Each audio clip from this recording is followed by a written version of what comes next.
and that horse has had it. I mean, that horse has had it. Somebody needs to either needs to stop that horse right now, or else it's going to pitch over. Right, it's going to do a full 360 somersault, and it's going to and even if you stopped it, the next question is whether it gets a bullet. Right. I mean, it's not in good shape at all. And so that's, I mean, you're horsemen. You can just tell by the way you hear it breathing. That's not even question. And the person on the back is in no shape to talk to you or anything. The horse is racing. He's not in control of the horse. The horse is just running straight at you. So what will you do? I will stop the horse. Okay. Okay. So the very surprising event, as you guys kind of probably, I don't even know what the maneuver would be, but I assume that there is an organized maneuver that 6 men on horses can do to deal with an out of control horse, and that you know exactly what that maneuver is. That's what I'm guessing. Right. And for a bird's eye view would see a very professional arrangement of how you guys handle this, is my guess. Yes. Yeah. That was my guess as well. So. And so then, but there is another thing in the mix. There's a big noise, just almost a hiss in the air. And right when you're thinking, was that? Then the crack of the pistol shot can be heard. Right? Somebody just almost put a bullet between your eyes. By accident, certainly, but they're shooting right into the mass of you. So, and you can start to hear the voices of the approaching people. So stopping the horse. What's your thought on the rider? You're going to try to secure the rider. Yeah, I think we're going to give them up to the pursuers. You want to tell the pursuers, please don't stop. We're friends. You want to return fire on the pursuers. How do you want to handle this? This is dangerous. Yeah. After we stop the ride, we sort of have him behind us and approach or stand up and meet the 3 others. All this narration is provisional plan. On your roll. Yeah. That's the plan, right. Of course. That's the idea if it works out. If not, then so not giving him up straight away. Just we need to see who he is first and talk with others if they want to talk at all. Doesn't seem like it. No. They're basically they're coming in hot, and they're actually, now they see this, they're actually going to slow their horses down to a walk, and you can see the flames appear of all of those flintlock pistols getting primed. They're about to open fire into you. So Hans, sure enough, there is word of, I mean, as you guys stop a screaming, running person and talk to them or whatever, your boys are around here somewhere. So if you want to find them and get the hell out, you've got a roll to make. Yeah. We want to go down into the fire if we have to and get it done. Yeah. Fortunately, you don't have to go into the thick of danger. Yeah. I mean, you don't have to go where the soldiers are amassing their fire or anything like that, because if there's one place that nobody is, it's there. Right? So if they have a choice, they're not there. So that's good. I mean, you and Mateo will have to, do this riding thing. Now the timing here is a little different. You're actually, just so you know, the situation with Serrano and Mateo is a few hours before the situation over to the west. Okay. These are not the same spot. Okay. Right.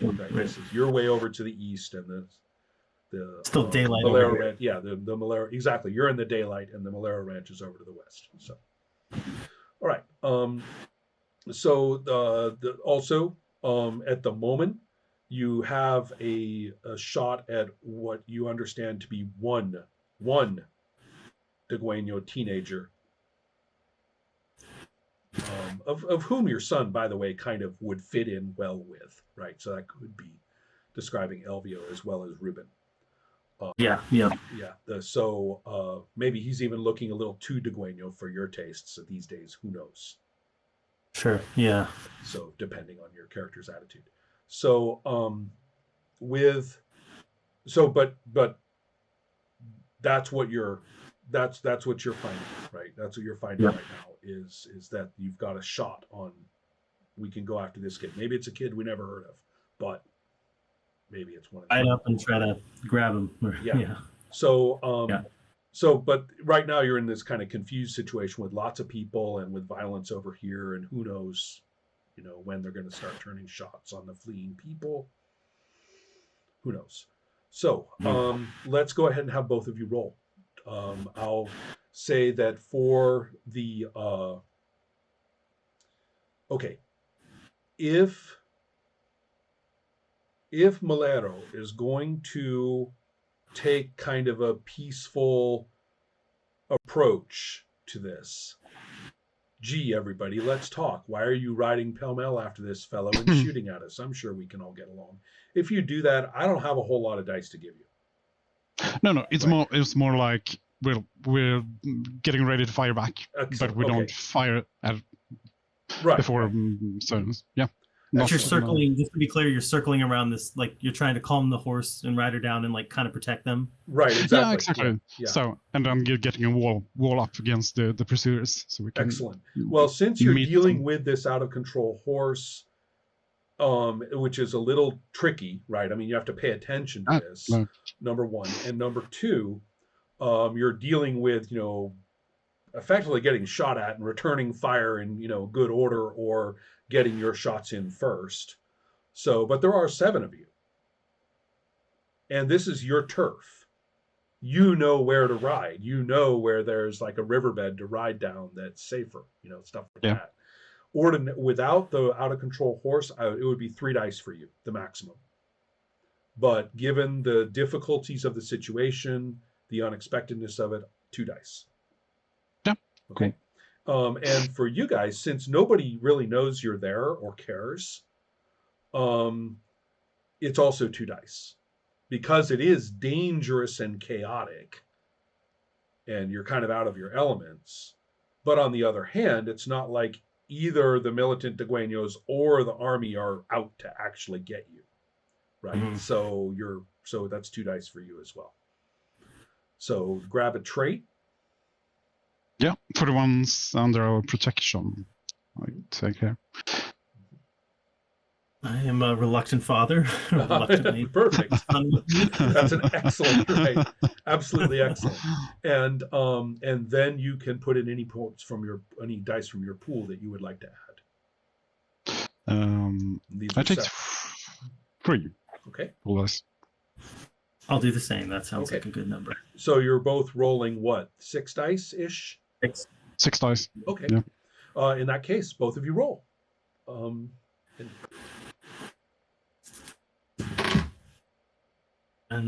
I got a 1. 1 die. Excellent. Now, and again, 1. Just for everybody's, reminder, we don't care how many ones you get.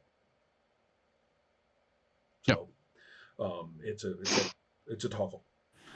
So now we have our choices. Who wants to tell me how it goes, and who wants another die for their pools, and I tell how it goes. So if I narrate, I will give you a nice vanilla success and be done. Right. If you do, you can add more about how it got that way and add a little more in terms of impact. Mm-hmm. But you don't have backstory authority. You cannot suddenly make the sun stop in the sky and whatnot. I'm going to take the narration. Ooh.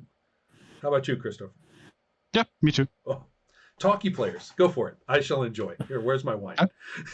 You begin. Okay. Yeah. So, I think we find this. We find this kid, and I think Mateo actually gets to him first and kind of swoops him up on his horse, and it's Ruben. Aha. Mm-hmm. And they're talking back and forth. And Ruben's points down the hill a little bit, maybe a little decline going down to the ranch, and we see another a kid, fleeing, running up. We just see the top of his hat, and Matteo says, "That's him. That's Elvio." And so I, ride down there and kind of go to swoop him up on my horse, and he actually like resists at first because he's like, who the hell is this? And he sees my face, and I'm like, it's your father, and kind of in the chaos of it, he it was just a reaction of resisting, but in the chaos of everything, he realizes that someone's trying to get him the hell out of here, and he gets up, and we flee, and it actually takes a little while until we get away from the chaos of the ranch, for us to be able to talk and him to realize that I'm actually his father. Like, excellent. Okay. Yeah. He when you guys settle with the boys, I'll tell you a little more about what they have to tell you. Okay. Cool. Alonso starts shouting orders and sort of riding around and directing the other men and horses around him. So we get this fellow on the wild horse ride behind us, and someone swoops him up onto their horse, right? And we start to move and approach the pursuers, and manage to sort of get a few shots against them. Not that anyone sort of thinks they are going to hit anything in the sort of darkness and everything, but just to stop them or show them that we can shoot back as well. And we spread out in a way that we sort of almost circle them in. Right. Are you planning on capturing them or just driving them away? They don't seem to want to. They'll run off if they get the chance. Yeah, we're planning on capturing them. At least sort of at least hindering them to, if they want to run them away, then of course they can try. But we're trying to circle them around. So to get them. All right. So you do, right? Well, you're going to have a very unpleasant surprise. These are soldiers. And one of them is at least a corporal. And they are absolutely furious. They are like, you are going to have your lands confiscated. You are going to, you are, don't you know who we are? And they're threatening you with everything. I would like to point out something. The Mexican army, especially as deployed to this area, is made almost entirely of convicts. And the regard that the Californios have for the Mexican army is very low. So the idea that they were going to come and protect you from the diegueños, it's kind of like, great, we're going to have more problems. Yeah, exactly. Just who we need riding around the countryside, right? So here they are, and already in the midst of some sort of terrible trouble. The fellow you guys have caught is a young man about 21, or the fellow who was on the horse, young man about 21. He's got a scalp wound. He's conscious, but disoriented and exhausted. But there's one thing he does have. And in fact, when you guys when you guys have swooped him up, he'll look up at you, and he's trying desperately to hang on to what he's grabbed, and it is a canvas bag, and it is full of money. Mexican Republic dólares, and it's organized. It's not just a big bundle like a bank robbery money stereotype. I mean, it's organized. This is a payroll.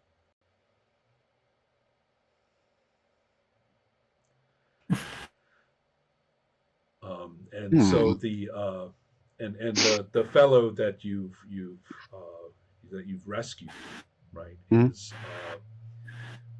saying,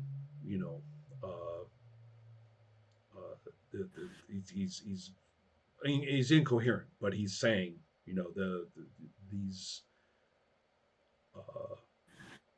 he is saying, get this to the pueblo, get this to San Pascal.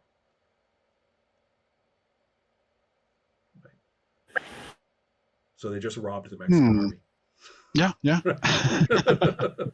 And landed it in my lap. Which is exactly what the boys have told you, that the Cristobal, the charismatic young, young strategist of the militant diegueños, has pulled off a grand scheme, and that that they want to go and help Cristobal escape. Now, of course, Cristobal is probably the person who burned this ranch. Mm-hmm. The boys seem to have been listening to perhaps the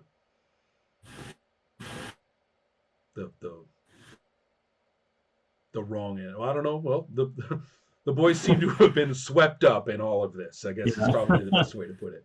Listening to the dangerous one, Oh, Dios mío. Right, yeah. So that's where we're going to end, I think, tonight. Yeah, that's great. Cool. Yeah. Lots of trouble to deal with. Oh yeah. Yeah. Oh, man, who needs source books in role playing? Who needs source books? I mean, what? Pick a spot. Go to the Earth. Spin the globe. Stop it somewhere at random and say, "Okay, what went on there?" Yeah. And people have been bastards all over the place. Yeah, exactly. It's just some. For my own curiosity, and as I'm going to think about this to the next week, how much money are we talking about? Is it like? From scholar, I have no scholarly knowledge of this. No, not exactly. But right. But it would be in. Okay, it's enough to pay the whole kind of. I know this makes most sense. This is actually the officer pay for across a whole bunch of different platoons or whatever they're called. Yeah. So that's bad, right? I mean, the officers probably would have then kind of turned that into goods for the troops, and rewards of different kinds. So the idea is, okay, we pay the officers, this is their pay, and then they take a certain amount of that to, take care of the troops with. They're not going to give cash to the troops. That's just not going to happen. So, therefore, we're talking large bills. Yeah. So that means you're probably looking at a small fortune here. And even more so, think about it from an organizational point of view. Without this, what happens to the local deployment of the Army if they don't have this? I mean, yeah. Soldiers don't have food. And, yeah. So there's your.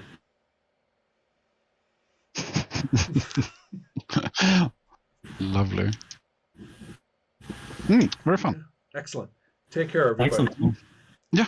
You too. I'll see you later. Bye.